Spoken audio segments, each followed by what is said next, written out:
Good evening, this is Your Vote 2017. I'm Neville Choi. And I'm Titi Gabi. We begin another week of the 2017 election with an announcement today that a task force will be set up to carry out a forensic assessment of the electoral roll ahead of the next election in 5 years' time. The state of the roll has been perhaps the biggest point of contention so far, with major discrepancies in electorates right across the country. So tonight we ask how it came to this, given both PNG's very own anti-corruption watchdog, TIPNG, raised concerns after the 2012 poll, as did various teams of international observers. And we ask if the Electoral Commissioner's announcement has come too late, or is it late better than never? We're joined in the YourVote 2017 studio by Arianne Kassman, who's the Interim Executive Director of Transparency International, PNG. Arianne, welcome to the program. Thank you, Neville. Right. Now, before we get into the detail, though, right across the country, MTV has been covering polling and meeting voters, many of them unhappy about the state of affairs. Let's hear from some of them now.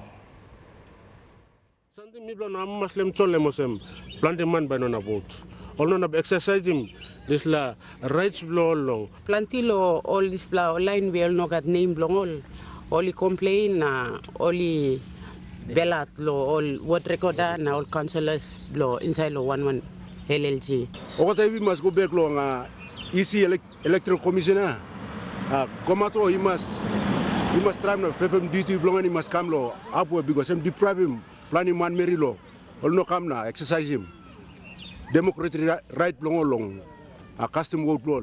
They're eligible to vote, but because this is the last election they were not eligible, that's why our play accommodate them this level. Discrepancies on the number of names of the people, but these are the human errors, and I think the blame should also go to the people that when they knew that their names are not on the common roll, they should come in quickly to change it. Arianne, what has the transparency, what has your office received so far from the public about polling and the issue of common roll and names disappearing and stuff like that? So overall, with the toll-free that we set up, we've had a lot of complaints about people not being able to find their names on the roll. People have indicated that they did vote in previous elections and they've turned up at the polling stations only to find out that their name no longer is on the roll. So many issues, and I think it's right across the country. No one has been left out of this issue so far. Okay, apart from the phone calls, are you also monitoring public feedback on social media? Yes, we are, and I think that's where a lot of people are looking to get information now, and a lot of things on social media, a lot of pictures of people being turned away at polling stations, and I think there's just so many frustrated people around the country. Are you getting reports of multiple voting in some areas? There are some issues. Our observers have phoned in and reported a few instances where that's been observed and have taken note of that to ensure that that's in our report that goes to the PNG Electoral Commission at the end of these elections. Okay, now we mentioned earlier there's an awareness from voters this election. TIPNG did raise some concerns about the electoral roll in the last elections. Yes, we did. We found major discrepancies also in the roll in 2012, and in our recommendations had pushed to ensure that the roll is attended to, that updating is done early and the roll verification process is carried out.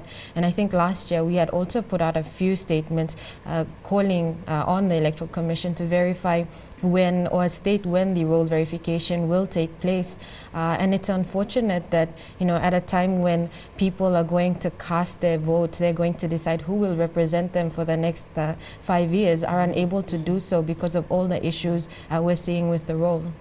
Was there any meeting with TIPNG and the Electoral Commission after 2012 to pursue the common roll update issue?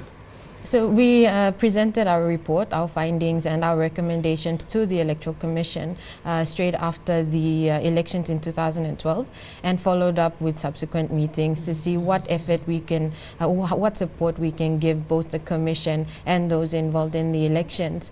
And most of it was to do with voter education and awareness.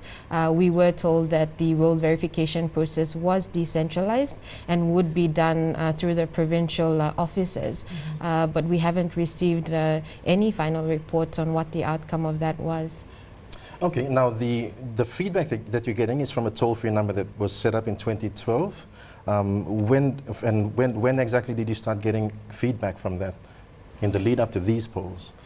For this election, we started getting calls on the first day of polling, which was on the 24th, Saturday the 24th, and as early as 7 a.m. we had people calling to, because there was some confusion as to when polling was supposed to start, if it was supposed to be on Saturday or it had been moved to Monday, and this was because there were a lot of mixed messages on the Friday before about the official day of polling. So a lot of people just generally confused about what was supposed to take place on the Saturday. Now, we have had some feedback about the toll-free number. Well, it's not really toll-free, is it? Yes, so we're having some issues that we're trying to sort out with both network providers and NICTA to ensure that we can address this issue. But in the meantime, we are taking down the numbers of our callers and calling them back to ensure that they're able to still give their complaint, and we can help them address the issue that they have. Are you keeping a daily tally of how many people are calling through to your office and exactly what they're complaining about? Yes, so we have a register of the call log every day, the times that they're calling, and how frequent it is, because there are some people that are calling a number of times to report different issues in the electorate that they're in. And what are we averaging daily? We're looking at 10 to 15 different complaints coming in from around the country, but a lot of frustrated people that can't find their name on the roll want to give their names, give the list of all the people in the electorate that missed out, and want us to do something about it. Okay. And what are some of the main calls that you're getting, and what the main concerns that they're bringing to your attention? So the roll, again, is the biggest issue. Everyone is expressing their frustration at. Second to that, a lot of people are confused about polling stations. We had some calls from West New Britain and New Ireland province saying polling stations have moved, no longer at the places where they usually are, and so they want to know where they're supposed to go. There are complaints about polling officials. There are also complaints about candidate supporters being violent at different polling stations. All these issues have come to light or come to our attention through this toll-free. So what will TIPNG do with all the complaints you're receiving? So all these complaints that we're receiving will be processed by our legal team within the office. And those that we see have a case, that have evidence, we will assist those people and present those to the relevant authorities to investigate, those being, if it's the Electoral Commission that needs to address this, or the Ombudsman Commission that needs to address this, or the police. Okay, so when you say provide evidence, what exactly are we asking the public to provide Transparency International? So some of our callers have already taken some pictures, taken some videos of what they've observed, very detailed reports. And I think this is something that's come out strong in this election. Our people are very aware of what's happening now, and they understand that if we want to do something about these things, we need to bring them to light. And this is what's really come out strong this election. So the complaint you're taking, it covers the entire election process, from campaigning to polling to counting, or is it just for polling? The toll-free was only set up for polling, but we have people that have complained about different things in the lead up to polling, and we understand that there will be complaints that will continue to come in throughout the counting process as well. I just wanted to add also that from all these reports that we get, all the data that we collect through our observation, we will collate all the data, analyze this, and then present our recommendations to the Electoral Commission. And in addition to that, what we will do is run an integrity post-election analysis seminar to look specifically at the different issues that have come out of these elections and look at what the different institutions in this country can do to address these issues. Let's come together at one table, let's put together a 5-year plan, and let's start working on this in preparation for the next election. All right. You're watching Your Vote 2017 with Arianne Kassman of TIPNG here in the studio with us. You can follow us on Facebook by liking the YourVote 2017 page. You can also send us a message. We'd like to hear from you. Coming up, we'll take a look at some of the photos coming through of voting across the country and hear from Electoral Commissioner Putilius Gemato himself. Stay with us.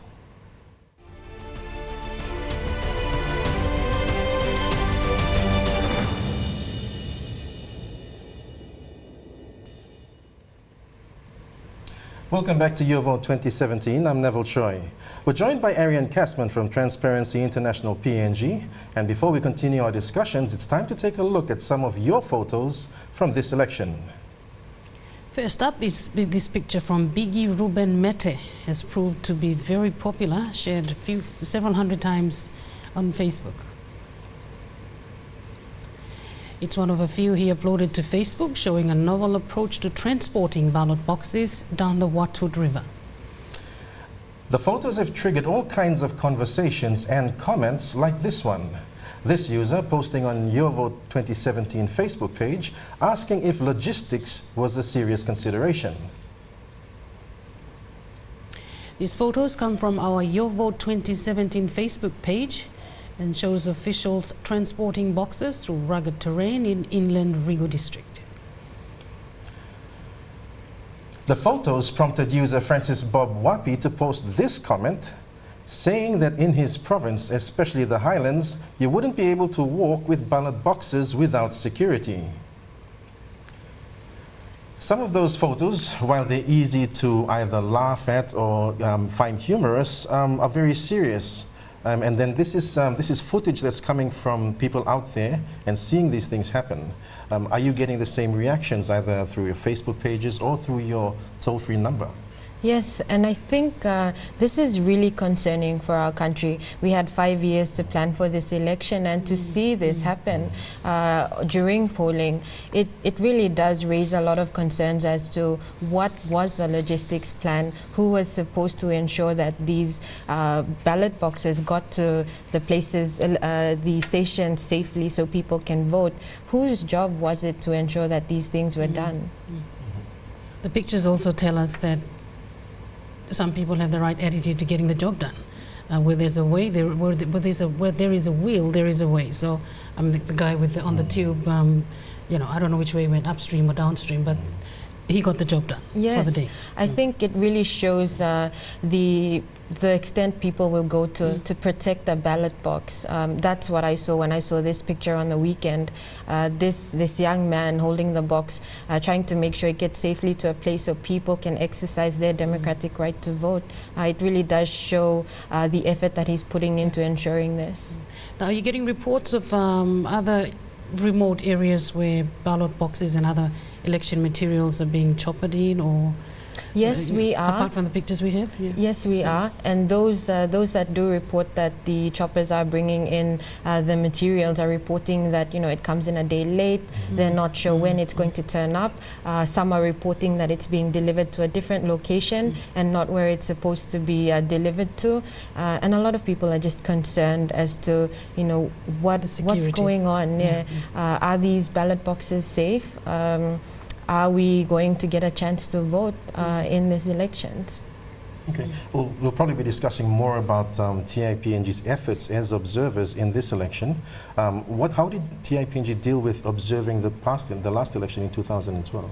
Well, in 2012, we had 262 observers that observed the elections throughout the country. And what we're seeing now is what was observed in 2012, and that's what was reflected in our report, and a lot of our recommendations were based on that because of what we saw happen in the 2012 elections. And we had hoped that some of these things would be addressed to ensure that the 2017 elections do go ahead as planned and are done with the highest integrity. But come 2017, we see the same issues coming up again.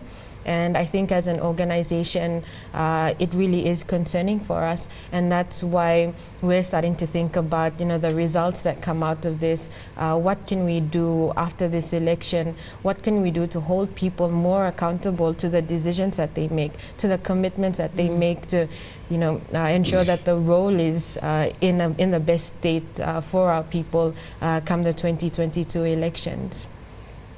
And what seems to be the lack of planning and the preparation and what we're seeing now, the results of the Electoral Commission's preparations also raises issues of accountability and transparency.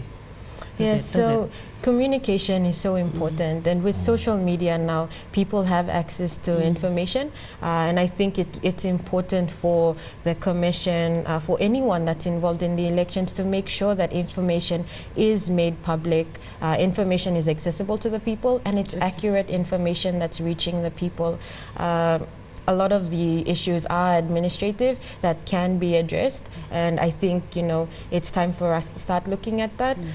We must all work together. We all have a role to play, so we all work together to ensure that come 2022 we don't experience these same issues again. Exactly. And with in terms of communication, how does the 2017 election compare to that in 2012 in terms of communication in the lead up to polling?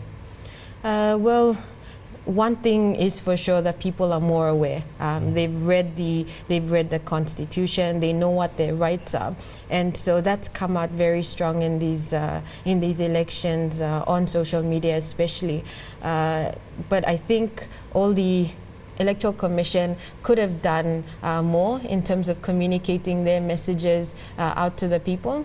For example, if you're moving a polling place, to let people know that you're moving a polling place, you can't expect people to walk, 2 hours to the nearest polling station. If you're going to make changes to the role, especially the role, to make sure that it's done in consultation with the people.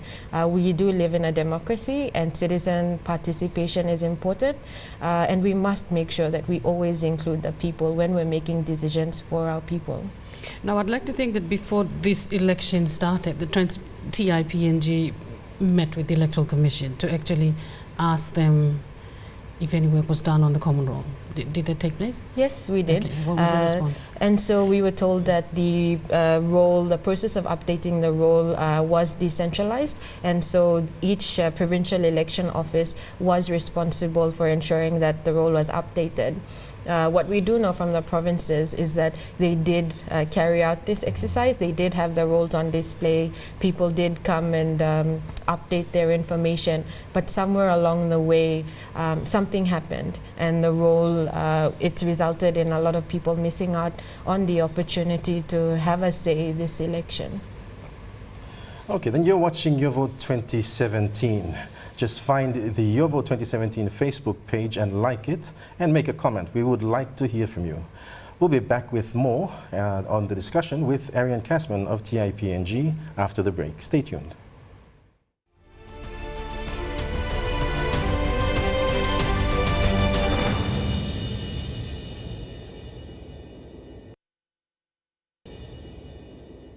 Welcome back. There have been calls for the Electoral Commissioner, Patilius Gamato, to stand down. He is standing firm, but today acknowledged there have been major issues with the electoral roll, and he is already planning to address that as soon as this election is complete. In response to these concerns, the PNGEC will immediately, after the election, conduct the following task to begin resolving issues around the voter roll. Institute a task force with the primary responsibility of conducting a forensic assessment of voter roll. Take all necessary steps to initiate an active continuous registration process under which all eligible voters, eligible citizens are legally obliged to make a claim for inclusion of their names on the electoral roll. Reach out to the NID and civil registry authorities to join forces with PNGEC so that the PNGEC is able to introduce ID-based voter enrollment. Begin a new civic education campaign that explains to the citizens and PNGEC's responsibilities regarding the voter enrollment process. Negotiate with government for funding to undertake these important initiatives. Well, there was Electoral Commissioner Petelius Kamato this afternoon. So you've heard what he said just there. What are your views on that? Well, it's good that he is setting up a task force to investigate this, but I think it's important that this investigation that takes place is made public. People are able to follow this investigation. The information is made available to the media so that they can share this information, and the inclusion of all other stakeholders that need to be part of this as well. We know post-2012 elections that there was the introduction of the national identity card, and that was in preparation for these elections. Somewhere along the way, it didn't work out, and we're now saying that this is something we want to do in preparation for the 2022 elections. I think we have to hold him accountable now, hold PNGEC accountable for this statement made today, and ensure that this role is ready in the next couple of years. I think a year or two out from the next election would be better for us to see this happen as fast as we can. Okay, well, we've heard the term failed election already so far. It's been bandied down a lot in the past week. Today, the Electoral Commissioner was asked about whether he described this election that way, and here's what he had to say. Well, first of all, the decision to fail election rests with the Electoral Commissioner, which is me. Okay, and that's one. Number two is that we can qualify a failed election if less than 50% of the voting population voted, less than 50%. But if within an electorate more than 50% go and cast their vote, it's not a failed election. You cannot term that as a failed election. Secondly, if there's a gross violence within the province disrupting the election process, then you can claim that to be a failed election. Up to now, I've not seen any reports of gross violence. And people who have went to cast votes, and let's take NCD for example, and lay, more than 50%, I think about 80–90% of people have cast the vote. And so far across the country, I've not heard of any incidents of violence and disruption of polling taking place. So therefore, I cannot, at this stage, claim elections in all electorates to be failed. So 50% of the voting population not voting constitutes a failed election, according to the Commissioner. TIPNG's take on that percentage and the feedback so far? I think overall, we've seen on the media, we've seen in social media, and we've, as an organization, have heard through the people calling out toll-free that there is violence in parts of Papua New Guinea. There is violence in the most rural areas that don't have access to security or a lot of the things that we in Port Moresby and Ley are privileged to have. There are other reports there, and I think we need to get this out, that there is fighting taking place in different places, and it is affecting polling. It is affecting the setup of a lot of polling stations. It needs to be addressed. We need to take responsibility somewhere. Someone needs to be held accountable for these things. But we need to do something about this quickly, because there are people that are unable to cast their vote because of all the violence that's happening in their part of the country. And speaking of the number of people that can vote and that what constitutes a failed elections, I'm not sure if the Electoral Commission has eventually given out figures for the number of the voting population throughout the country and for each electorate. So I'm clueless as to how they will figure out whether half the population had voted or not with the kind of numbers we have. I mean, even for NCD, there is no confirmed number except a guesstimate of 300,000. Yes. Do you have those figures? I think it was projected to be 5 million, but you're right in saying a definite number. We're yet to see that being publicly stated. And I think one aspect of whether people, eligible voters, have voted or not is something else that needs to be considered, because we've had in this election many eligible voters who have been voting in elections since independence who haven't found their names in the common roll. Yes, and there are also instances where people have seen their name on the roll lookup and then turned up at the polling station and their names do not appear on the paper roll. And those ones that have been able to show that their name does appear on the roll lookup have been able to vote. So there are a lot of issues that need to be addressed when it comes to the roll itself. Now there is a committee already formed, I believe, and I think Transparency International's rep on the team is Richard Kassman. I think the role of this group, I could be wrong, the role of this group is to assess the whole process of the elections and then make a report to the Electoral Commissioner. And then that's where he can decide if it's a failed election or if the election was successful. I could be wrong, correct? So the Election Advisory Committee is a 3-member committee made up of 1 representative from Transparency International, 1 representative from the Ombudsman Commission, and a 3rd from the a nominee from the Chief Justice.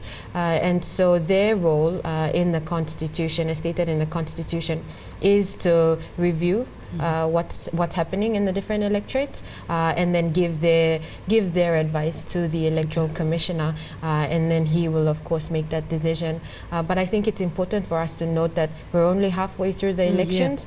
And it's up to all of us to make sure that we get through these elections. For the remaining part of the polling period, we ensure that, you know, whether it be candidates, whether it be supporters, whether it be voters, or the PNG Electoral Commission, or the security officials, we all play a role in continuing to uphold the integrity of these elections. Exactly. And so in the 2012 elections, TIPNG had around just over 200 observers around the country observing them. This election, you've got double the number. Could you just outline the roles of TIPNG observers? Are they strictly observing, or is there any way that they can engage with members of the public who have concerns about the process? So this year we have over 400 local observers around the country, about 125 or more in each region. What our observers are looking at is they're going to observe a lot of the processes during polling itself, and what we want to do is to be able to report to PNG Electoral Commission any gross abuse of the electoral process, to be able to report to our citizens if these elections were free and fair, to ensure that the integrity of the elections is upheld, and finally to ensure that people are able to participate in monitoring the elections. It's a difficult one for our observers. They're there to just observe the elections. They cannot give advice to people, but they're also able to interview voters and to find out from voters how it felt at that particular polling station when they went to vote. So that feedback will also be incorporated into our report. Okay, we're speeding towards the wrap-up of the show now, but if you could just run through the numbers that they can contact TIPNG and record their concerns with. And if there is a Facebook page, if they can like it. So viewers out there can contact us on 1-806-000 or 7601-4636, or send us a message on our Facebook page, which is Transparency International PNG, and we can assist them, whether it be a complaint or whether it be some information that they'd like with regard to their polling station, their electorate, or generally if they're confused about a process that's taking place, they can contact us and we can assist them with their query. Okay then. Well, that's all we have time for on YourVote 2017 tonight, and thanks to Arianne Kassman from TIPNG for being on the show with us tonight. It's time to wrap up here. I'm Neville Choi on YourVote 2017. And I'm Titi Gabi. Thank you for watching. Good night. Good night.